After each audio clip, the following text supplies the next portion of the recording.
Hello friends, welcome to my channel.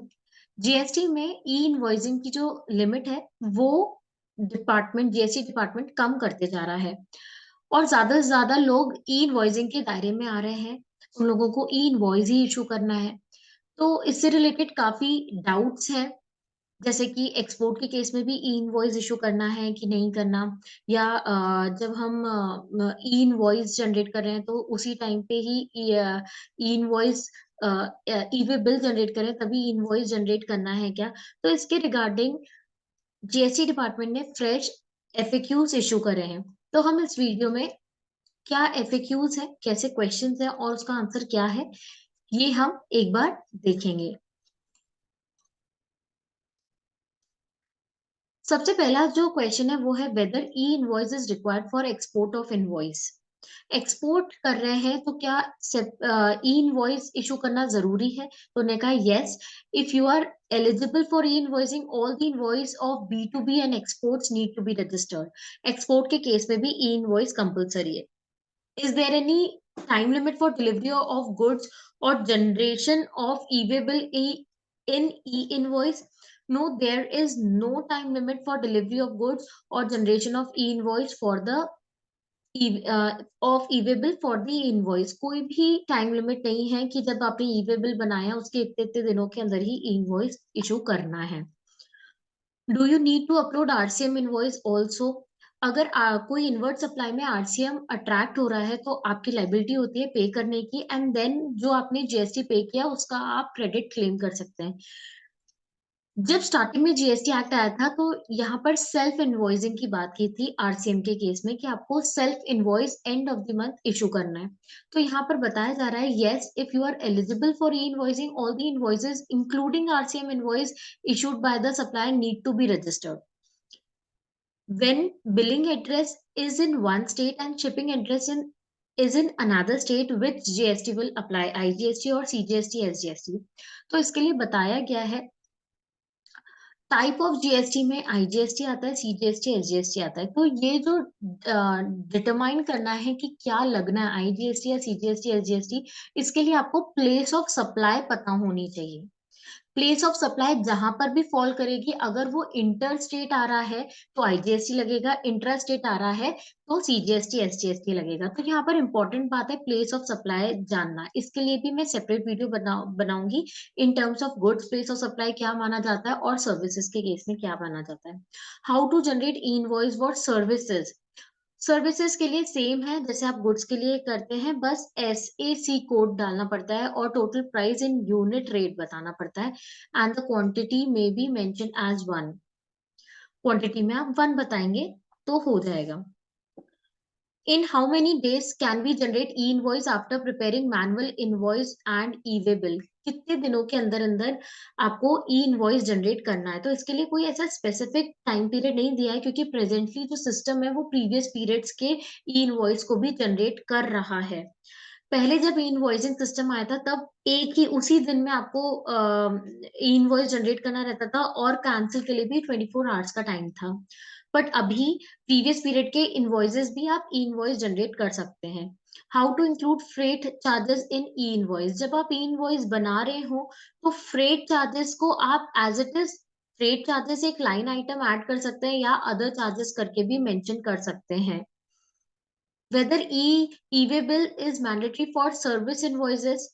E-way bill सिर्फ goods के case में required है और तब रिक्वायर्ड है जब गुड्स ट्रांसपोर्ट हो रहे हैं, मूवमेंट ऑफ गुड्स हो रहा है, एंड जो किलोमीटर है वो एक पर्टिकुलर किलोमीटर से एक्सीड करता हो और जो इनवॉइस वैल्यू है वो 50,000 को एक्सीड कर रही हो, तभी ई-वे बिल। तो अगर आप जो बिल जनरेट कर रहे हैं उसमें सर्विस पोर्शन है, सर्विस वाला, एंड कुछ गुड्स भी हैं, तो फिर आपको ई-वे बिल बनाना पड़ेगा, अदरवाइज नहीं। अगर गुड्स नहीं है इनवॉइस में तो आपको ई-वे बिल नहीं बनाना।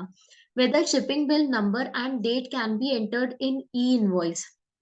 बिल्कुल, शिपिंग बिल नंबर और डेट का भी कॉलम है एंड उसको आप इंक्लूड कर सकते हैं ई इनवॉइस में। Is there any time limit to prepare a credit note against e invoice? Credit note और डेबिट नोट का कोई भी टाइम पीरियड नहीं है। जब भी आपको ऐसी सिचुएशन आती है जब आपको क्रेडिट नोट इशू करना है तब आप कर सकते हैं, कोई भी ऐसा टाइम पीरियड, टाइम लिमिट नहीं है। Whether shipping bill number is mandatory while preparing e-invoice. Mandatory तो नहीं है, बट अगर आप डालेंगे तो वो ज्यादा बेटर होगा. नो शिपिंग बिल नंबर और date is not mandatory for preparing e invoice. I have cross the notified turnover in the current year. Do I need to upload my invoices? अगर आप स्पेसिफिक टर्नओवर जो threshold limit है invoicing की वो exceed हो जाती है current year में, तो आपको ई इनवॉइस जब एक्सीड हो गया है टर्नओवर उसके बाद जनरेट करने की जरूरत नहीं है, क्योंकि ये जो ई इनवॉइस की एप्लीकेबिलिटी है वो प्रीवियस ईयर से गवर्न करती है. तो अगर आपका प्रीवियस ईयर में नोटिफाइड टर्नओवर को क्रॉस कर गया है तभी आप करेंट ईयर में from 1 April E invoicing issue करेंगे. तो अगर करंट ईयर में आपका एक्सीड कर रहा है नोटिफाइड टर्नओवर तो आप नेक्स्ट ईयर फ्रॉम 1 अप्रैल आपको इनवॉइस इशू करना पड़ेगा. Can the regular invoice be maintained along with portal generated invoice? Instead of sending the portal generated invoice, can we send the regular format to customer? देखिए, manual invoice आप बना side by side बना सकते हैं e invoice के साथ साथ, but जो कस्टमर को सेंड करना है वो IRN number and QR code उस इनवॉइस में होना जरूरी है. Regular invoice without IRN number and QR code नहीं चलेगा. How do I upload invoices in case I do not have ERP system? ERP system नहीं भी है तो e-invoice portal जो है वो आप बिना किसी सॉफ्टवेयर के जनरेट कर सकते हैं ई इनवॉइसेस. इसके लिए मैंने सेपरेट वीडियो बनाया है जिसका लिंक मैं आप इस वीडियो के डिस्क्रिप्शन में दे दूंगी. अगर आप टैली से जनरेट कर सकते हैं तो कैसे कर सकते हैं, और आप विदाउट टैली कर रहे हैं तो ऑनलाइन भी आप कैसे कर सकते हैं. Everything is self explanatory. Is e invoicing applicable if my customer are of SEZ type? अगर जिनको आप सेल कर रहे हैं कस्टमर्स जो हैं वो SEZ टाइप के हैं तो यस, अगर आप ई इनवॉइस की एप्लीकेबिलिटी में फॉल करते हैं तो आप SEZ कस्टमर को भी ई इनवॉइस इशू करेंगे. In how many days can we generate e-invoice after making the invoice or e-way bill? ये क्वेश्चन रिपीट हुआ है.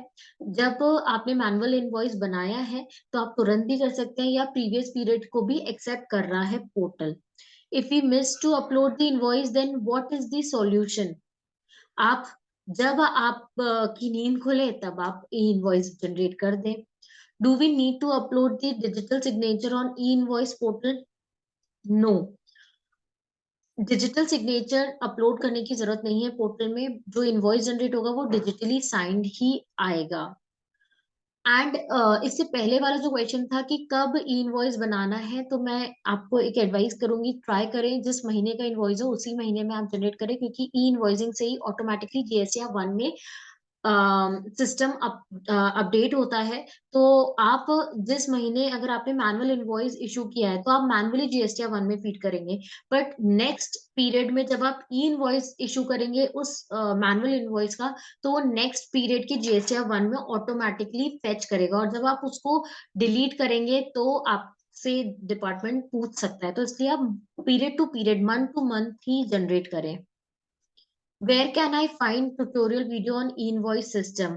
तो यहाँ पर लिंक दिया हुआ है, बट मैंने भी सेपरेट वीडियो बनाया है जिसका लिंक मैं वीडियो डिस्क्रिप्शन में दे दूंगी. Where do I print the QR code, IRN and acknowledgement number on e invoice? कोई प्लेस ऐसा डिफाइंड नहीं है, आप कहीं पे भी कर सकते हैं, बट आप जब डाउनलोड करेंगे पोर्टल से तो वहां पर top right, top left corner या टॉप राइट कॉर्नर में आती है QR कोड की facility. How should I generate e-way bill for carrying goods through train? Train के केस में कैसे ई-वे बिल जनरेट होगा? तो ट्रेन के केस में उन्होंने बताया railway receipt number and date आप बता सकते हैं instead of vehicle number. Vehicle number की जगह आप रेलवे रिसीट नंबर बता दें. I am unable to enter slash in the document number, what should I do? तो आप स्लैश जो अगर आप स्टार्टिंग में डाल रहे हैं तो स्टार्टिंग में 0/डैश ये सब एक्सेप्ट नहीं करेगा. आपको सबसे पहले नंबर या कैरेक्टर से स्टार्ट करना है, बीच में आप स्लैश डाल सकते हैं. Whether manual invoice with USD, Euro currency and e-invoice with INR be used? E-invoice INR में ही जनरेट होता है, बट अब उन्हें कुछ स्कीमा चेंज करा है जिसमें वो फॉरेन करेंसी भी इंक्लूड कर रहे हैं. आप फॉरेन करेंसी में भी इनवॉइस जनरेट कर सकते हैं.